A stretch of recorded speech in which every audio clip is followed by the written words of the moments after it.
Bueno, muy buenas noches, estimados estudiantes. Voy a hacer este pequeño video para la explicación de la clase de esta semana eh, sobre realismo y naturalismo.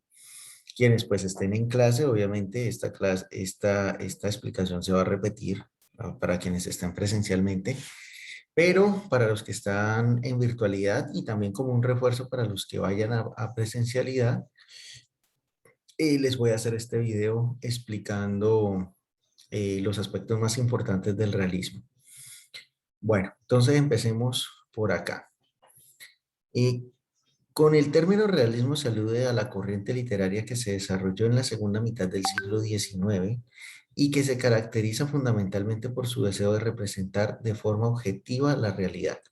Y aprovecho justamente esta introducción, este párrafo introductorio, para recordar que venimos de ver el romanticismo y que el realismo, de una u otra forma, va a ser una respuesta a lo que se trabajaba en el romanticismo. Una respuesta crítica, porque como ustedes pueden ver, lo vimos en el romanticismo, se le daba prioridad a la subjetividad. Acá, al contrario, en el realismo se va a retomar lo que es lo objetivo. En otras palabras, con un pequeño ejemplo, recuerden que el romanticismo hablaba sobre los desechos de la naturaleza, hablaba sobre los problemas de trascendencia, eh, por ejemplo, la vida y la muerte, qué había más allá, los que quedaban, esos espectros que quedaban en el limbo, ¿sí? Con la novela gótica. El realismo mm, va a seguir trabajando problemas sociales.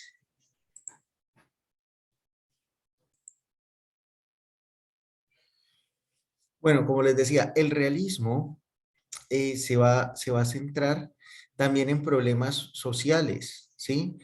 Pero ya no con engendros, con seres raros, extraños, de ultratumba, de dones sobrenaturales, sino que va a hablar los aspectos propios de la realidad, la pobreza, el egoísmo, la desigualdad, por qué unos son más ricos que otros y no les importan los pobres, porque no hay equidad. Esos son los temas que va a tocar el realismo y va a ser muy importante porque es una corriente de pensamiento, una corriente filosófica que va a producir diferentes revoluciones sociales, ¿sí? Entonces, veamos, por ejemplo, un poco. El contexto sociopolítico del realismo se desarrolló en el momento en que la burguesía europea y particularmente la francesa asumió el poder y se volvió más conservadora. El realismo estuvo muy ligado a acontecimientos sociales de la segunda mitad del siglo XIX y en concreto al ascenso de la burguesía que logró un gran poder económico y social y se convirtió en una clase social dominante tras la Revolución de 1848 en Francia. Las condiciones sociales de explotación obrera favorecieron el desarrollo de doctrinas como el marxismo y el socialismo, que se extendieron entre las clases trabajadoras. Hubo huelgas y manifestaciones y enfrentamientos violentos entre la clase proletaria y la policía en varios países europeos por reclamar sus derechos. A partir de las últimas décadas del siglo se crean varias organizaciones políticas y sindicales que claman por la igualdad.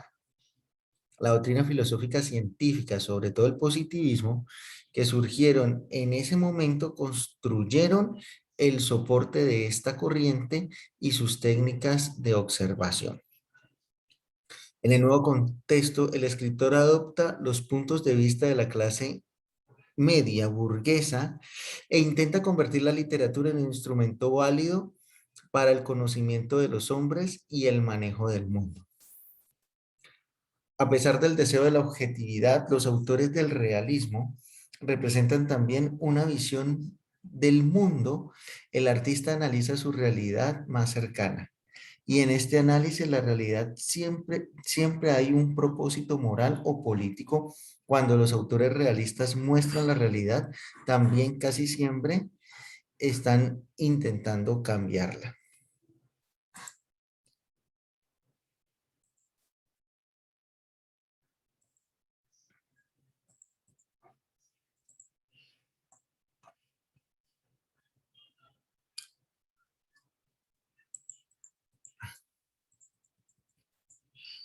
Bueno, ahora hablemos un poco de lo que es el naturalismo como tal. El naturalismo va a ser una corriente que se va a dar dentro del realismo, ¿sí? Que va a estar muy cercana a lo que es el positivismo, o sea, al método científico que se va que va a estar en boga en este tiempo, ¿sí? ¿Cuáles van a ser sus características fundamentales? El análisis de la realidad. Se centra en aquellas realidades, ¿sí? Eh, en aquellas realidades problemáticas como la enfermedad, la marginación, y por esta razón es propio de las obras naturalistas que den cabida a personajes populares representativos de las clases sociales oprimidas.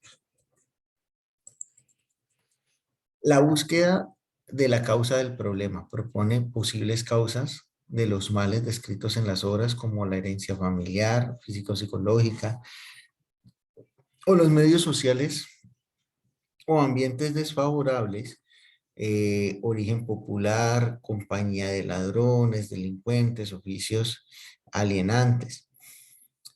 Intento de encontrar soluciones. Pretende remediar estas situaciones mediante alternativas saludables o educativas. Acercamiento a la literatura a conceptos científicos, afán de estudiar el ser humano, por lo que predominan los textos expositivos y las descripciones detalladas que buscan la objetividad del estudio científico. En otras palabras, eh, eh, la literatura del realismo y sobre todo el naturalismo va a ser una literatura muy detallada, muy objetiva, muy en tercera persona, muy sobria. Va a buscar más descripciones que prejuicios o juicios, ¿sí? O juicios de valor. Por ejemplo, nunca van a decir en su texto em, que una persona es iracunda, pero van a describir ciertas situaciones en las que el lector, ¿sí? Puede darse cuenta de que esa persona tiene comportamientos iracundos, ¿sí? El que saca el juicio como tal es el lector, ¿sí? Pero objetivamente el escritor solo se va a quedar en las descripciones, ¿ya? Y va a tratar de darle la mayor realidad posible a la dirección de la historia, ¿sí? No van a salir cosas sobrenaturales, siempre va a estar dentro de los cánones o los parámetros reales de las situaciones que se pueden presentar. Ejemplo, Oliver Twist. Oliver Twist termina solucionándose porque mm, al principio de la historia se plantea que Oliver es entregado a un orfanato porque la mamá muere y la mamá no tiene dinero, ¿sí? Y resulta y acontece que se soluciona el problema de Oliver cuando se dan cuenta de que es nieto de una persona adinerada que ha querido ayudarlo por cuestiones que no conocía y era pues lo que llamamos la consanguinidad. Resulta que esta mujer que no tenía dinero en ese orfanato, que muere, es hija de él, que se había escapado de la casa por desacuerdos familiares, por haber quedado en embarazo, un embarazo no deseado en esa época, y prefiere huir y, y en el parto muere.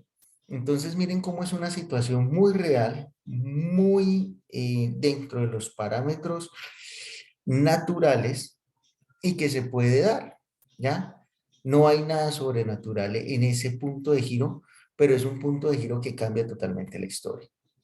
Entonces es interesante cómo este tipo de cosas se van a plantear y se van a crear historias muy interesantes desde esto. Bueno, aquí están las preguntas que ustedes deben contestar, ¿sí? Sobre este tema. Otro de los temas que vamos a trabajar y justamente para ampliar este tipo de historias es la narrativa rusa e inglesa. Em, los rusos van a tener unos representantes geniales como Iván Turgenev, Nikolai Gogol y Fyodor Dostoyevsky, León Tolstoy, ¿sí? Hablaré un poco de Fyodor Dostoyevsky. Va a escribir uno de los libros más interesantes de esta época, que es Crimen y Castigo. Les puedo comentar sobre Crimen y Castigo. Es la historia de un joven universitario muy pobre en Rusia que está a punto de aguantar hambre. Tiene una hermana y una mamá que dependen de él. Él todavía no trabaja, él estudia en la universidad para intentar ser alguien, pero le toca responder por ellas. Y desafortunadamente no hay oportunidades de trabajo y mucho menos para un universitario en esa época. Eh, Él decide que la mejor manera de conseguir dinero para sobrevivir es creando un crimen perfecto, un crimen que él analiza, que él estudia, que él meticulosamente arma y que está seguro de que nadie se va a dar cuenta de que fue él. Pero resulta que sí hay un detective que también es analítico, estudioso como él, y le va a seguir los pasos hasta descubrirlo. Entonces aquí hay un juego justamente de todo ese análisis, ¿sí? De toda esa investigación objetiva, eh, donde los sentimientos y las emociones, la subjetividad por las cuales el joven hace lo que hace, parece que pasaran a un segundo plano, pero lo que hacen es convivir justamente con esa objetividad y con ese idealismo de la verdad que maneja nuestra sociedad. Además, para que ese crimen no quede impune, ¿sí? Estamos hablando de que este señor le quitó la vida a otro ser humano por cuestiones económicas. Entonces, Dostoyevsky va a hacer todo un juego moral, ¿sí? Muy interesante, en el que va a poner al lector a analizar cada uno de esos puntos, cada una de esas situaciones. Y al final va a llegar a una conclusión de que la vida está por encima de todo lo demás. ¿Sí? Entonces, es un libro muy profundo en ese sentido, que va a poner a jugar a diferentes actores, diferentes problemáticas sociales y que nos va a dejar como enseñanza eso, la vida por encima de todo lo demás. La vida de cada uno es valiosa. Em, Hablemos un poco de la literatura inglesa. En la literatura inglesa vamos a encontrar diferentes autores, entre ellos Jane Austen, Robert Louis Stevenson, que va a tener un libro muy interesante que se llama Dr. Jekyll y Mr. Hyde, ¿sí? Que pareciera a simple vista que es un engendro, pero no es un engendro de la sociedad. Es un análisis justamente de uno de esos posibles que se podría denominar como engendro, pero que termina siendo un hombre con doble personalidad.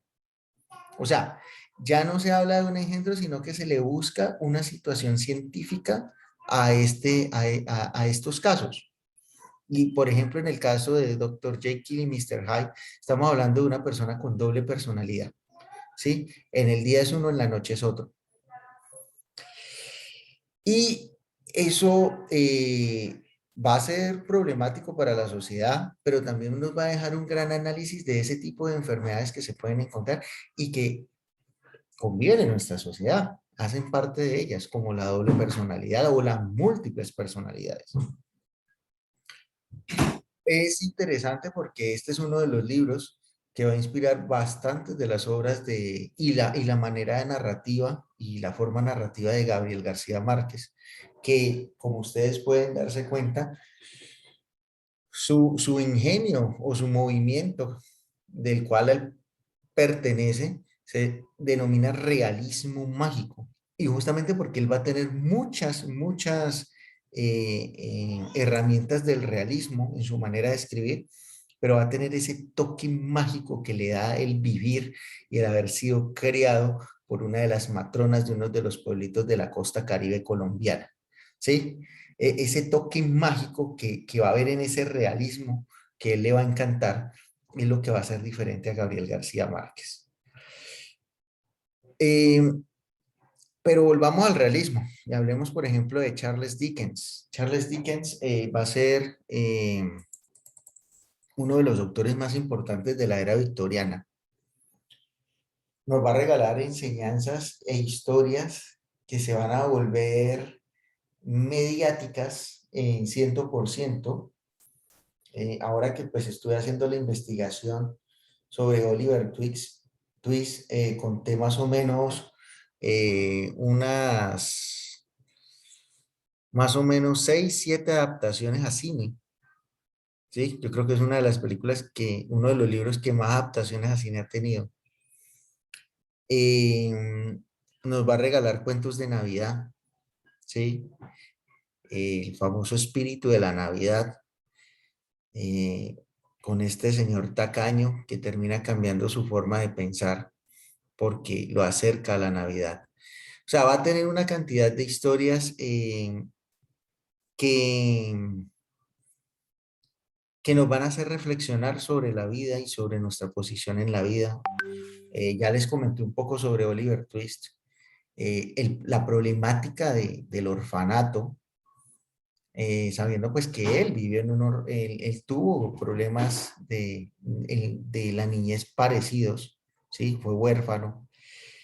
Entonces es interesante el cómo rescata esto y nos muestra esa sociedad de la era victoriana que es la época de esplendor de Inglaterra, pero que tenía sus problemas sociales por la revolución industrial, como era eh, la mano de obra barata y lo mal que le pagaban a los obreros, a los huérfanos, y cómo se empieza a hablar de una sociedad donde el robo es una alternativa. Entonces es interesante Oliver Twist por todos esos temas que va a tocar. Bueno, este tallercito está para realizarse. Aquí les dejo justamente una versión de Oliver Twist. No es cine, es radio. Es una radionovela que espero que la escuchen para que ustedes vean cómo se adapta justamente una obra del realismo a un género tan emotivo como es el radioteatro, la radionovela, que es algo bien interesante. Y ya para terminar, vamos a hablar un poco de poesía, de la poesía del realismo, que va a ser la poesía simbolista. Van a aparecer dos corrientes de poesía, una es la simbolista y otra es el parnasianismo. El parnasianismo va a estar mucho más cercano al neoclasicismo, va a estar mucho más cercano al formato. Ellos van a volver a algo que había perdido la poesía con el romanticismo, y es que van a volver al método, al soneto, a la rima, a la musicalidad, a la belleza estética, ¿sí? A la perfección formal, a la belleza externa, y van a hablar de los sentimientos ante la realidad. El simbolismo por su parte, ¿sí? Eh, Va a estar más cercano es a los problemas sociales, a, a hablar sobre los problemas que el mismo eh, autor, el mismo poeta enfrenta y cómo se puede caer en ese sinsentido de la vida, ¿sí? Por medio de las situaciones que se presentan en la vida. Entonces, un personaje bien importante, Charles Baudelaire, ¿sí? Nacido en 1867. Baudelaire fue crítico de arte, traductor y poeta, ¿sí? De Paul Verlaine. Lo concluyó como entre los poetas malditos debido a su vida bohemia llena de excesos y de carácter rebelde y provocador. Baudelaire denunció y pronosticó las consecuencias derivadas de los excesos del positivismo científico en su poemario Flores del Mal, publicado en 1957 por primera vez y considerado su obra máxima. Fueron censurados varios de los poemas. La edición de 1981 eliminó dichos poemas y concluyó e incluyó 30 más. A lo largo de toda la obra, Baudelaire expone la teoría de las correspondencias, además de la concepción del poeta como un ser maldito que se opone a los valores de la burguesía, entregándose al vicio y al libertinaje. Esto solo desemboca en el tedio total, lo que se denominará en su época el spleen. Sin dejar de lado el anhelo por la belleza, el poeta es entonces la conciencia del mal. En otras palabras, vamos a empezar a ver algo que se va a repetir mucho en las vanguardias y cómo ese sentido que tiene el poeta por ser letrado, por saber, por leer, por conocer el mundo por medio de las letras, de los libros, de los viajes, le van a crear un sinsabor y le van a crear como cierto escepticismo por la vida. Entonces, por eso se va a crear esa gestación de, de no sentirse a gusto con la vida misma. Y ese va a ser como lo que va a explorar el realismo. O sea, no necesita caer en la depresión, ¿sí? Sino que el mundo ya es deprimente. Entonces, pero uno no tiene que caer en la depresión, sino que uno puede ser rebelde con el mundo. O sea, no tragar entero. Ese va a ser como la enseñanza que nos va a dejar el simbolismo y este tipo de poesía. Ahorita vamos a ver algunos ejemplos. Em, Va a aparecer la poesía norteamericana también, que va a ser bien importante. Edgar Allan Poe. Edgar Allan Poe, ya lo vimos en el romanticismo, y ustedes me van a decir, uy, profe, ¿cómo así que Edgar Allan Poe, al fin que era romanticista o realista? Es que ese es el punto, o sea, Edgar Allan Poe estaba entre las dos, y de una manera impresionante, porque su poesía va a ser muy realista, ¿sí? Pero su narrativa va a ser totalmente romanticista. Entonces, Edgar Allan Poe, además a él se le va a considerar el padre del suspenso, ¿sí? Entonces, Edgar Allan Poe va a ser un tipo que va a ser muy difícil de clasificar, porque él está por encima del bien y del mal en ese sentido, o sea, no cabe en un solo movimiento. Tan así que, que va a estar en un movimiento artístico que se llama el arte por el arte, o sea, el hacer arte por el arte. Y ese hacer arte por el arte lo va a acercar mucho a lo que es el modernismo latinoamericano. O sea, si alguien también se puede inmiscuir dentro de lo que es el modernismo, sería Edgar Allan Poe. ¿Sí? Como les digo, Edgar Allan Poe va a ser un tipo que va a ser muy difícil de clasificar, porque ustedes van a encontrar en su narrativa, en su poesía, cosas de modernismo, cosas de realismo y cosas de romanticismo. Entonces, Va a ser un tipo demasiado versado como para poderlo encajonar en un solo género o en un solo movimiento. Eh, Aquí, por ejemplo, tenemos un pequeño ejemplo de lo que es la poesía de Charles-Marie Leconte, de Leslie, es un francés, ¿sí? Que es un buen ejemplo del parnasianismo. Lo pongo en francés, ¿sí? Para que ustedes noten que es un poema que tiene rima y vuelve a tener lo que ya habíamos estudiado de la rima consonante, la rima consonante, ¿sí? Es perfecta, miren, ¿sí? En el mismo francés también funciona.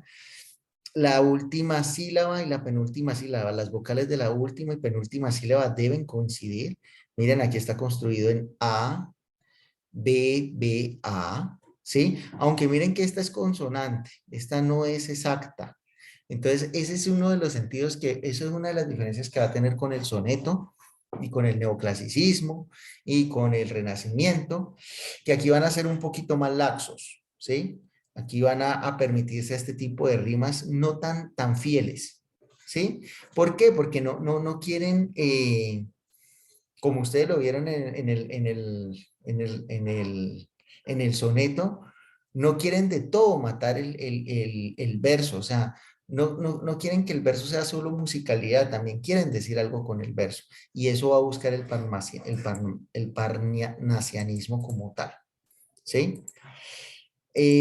Acá está la traducción ya en español, sino que quería mostrárselas en francés justamente para que vieran lo de la rima, porque es que en español ya por la traducción se pierde esa rima, ¿sí? Pero entonces queda el sentido. Tus ojos cerraban alterados por la luz, de color divino, al contorno inmortal, y de carne viva al esplendor del cielo. Duerme en paz en la noche que sella tu párpado. Entonces miren cómo eh, aunque se premia la musicalidad, también se está diciendo algo, se está dando a expresar un pensamiento. Ver, entender, oler,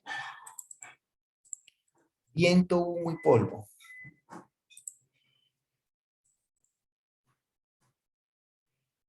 Gustar, la copa de oro contiene solo la hiel. Así como un Dios lleno de aburrimiento que deja el altar, vuelve y dispérsate en la materia inmensa. ¿Ya? Recupera la rima. ¿Sí? Aunque en el romanticismo no se pierde del todo, pero recupera mucho más la rima que en el romanticismo, pero queda ese sentido, esas figuras metafóricas que tenía el romanticismo como tal. Mm, por acá tenemos un ejemplo de poesía simbolista, ¿sí? Mírenlo, en mi cabeza se pasea como en su propio aposento un bello gato fuerte, suave y encantador. Cuando maulla apenas se le oye, de tan tierno y discreto que es su timbre, pero su voz, ya sea apacigüe o gruña, ya sea apacigüe o gruña, es siempre rica y profunda. Ahí está su atractivo y su secreto, esta voz que gotea y se filtra en mi interior más tenebroso. Me invade como un verso cadencioso, me refocila como un bebedizo. Ella adormece los dolores más crueles y contiene todos los éxtasis para decir las frases más largas. No necesita palabras. No, no hay arco que rasque mi corazón, instrumento perfecto, y que haga que con más majestad cantar su cuerda más vibrante. En tu voz, gato misterioso, seráfico, gato extraño, en quien todo, como en un ángel, es tan sutil como armonioso. De su pelaje rubio y moreno sale un perfume tan suave que una noche me impregné de él porque una vez lo acaricié, solo una. El espíritu familiar de la casa. Él juzga, él preside, él inspira cualquier cosa en sus dominios. Es quizá un hada, es un dios. Cuando mis ojos hacia ese gato que amo, atraídos por un imán, se vuelve dócilmente y miro entonces en sí mismo, veo con sorpresa el fuego de sus pupilas pálidas, claros, fanales, vivientes ópalos que me contemplan fijamente. Entonces miren cómo acá eh, se construye todo un símbolo del gato, ¿sí? Haciendo del gato un ser misterioso, un ser inentendible, pero que está dentro de lo natural. O sea, hay una descripción que nace de algo natural, de algo real, ¿sí? En otras palabras, a diferencia del romanticismo, que lo inexplicable es lo inexplicable, ¿sí? Lo inexplicable dentro del naturalismo y del realismo debe tener un soporte real, debe tener un soporte natural. Entonces son dos formas de ver las cosas. Hay misterio, claro que hay misterio, es simbolismo, ¿sí? Claro que van a hablar de cosas difíciles de explicar, pero siempre van a tratar de atarla, de ponerle un lazo a lo real. En este caso, el gato. El gato es ese medio, ¿sí? Por el cual se logra esta sensación, este símbolo del misterio, ¿sí? Y más porque los que conocen, pues, por ejemplo, el comportamiento, si se puede hablar de comportamiento de un felino, saben que tiene una manera bastante nocturna de vivir y siempre la noche va a ser ese lugar del misterio tanto para romanticistas como para realistas. ¿Listo? Pero de una manera totalmente. Miren que, por ejemplo, cuando veamos la poesía romanticista, veamos que a la noche se tocaba, se le rendía una pleitesía de lo sacrosanto que era, de lo misteriosa, de lo sagrada que podía llegar a ser. Acá no. Acá hay un ser que representa la noche, que es el gato. Y el gato es totalmente natural, está dentro de los parámetros naturales. Eso es lo que nos quieren hacer caer en cuenta los realistas. Aquí está, sí, el gato en francés, para que ustedes noten eso, miren, eh, cómo todavía, sí, de una u otra forma, sí, se conserva lo que es la rima, sí. Miren que aunque está hablando fuertemente de,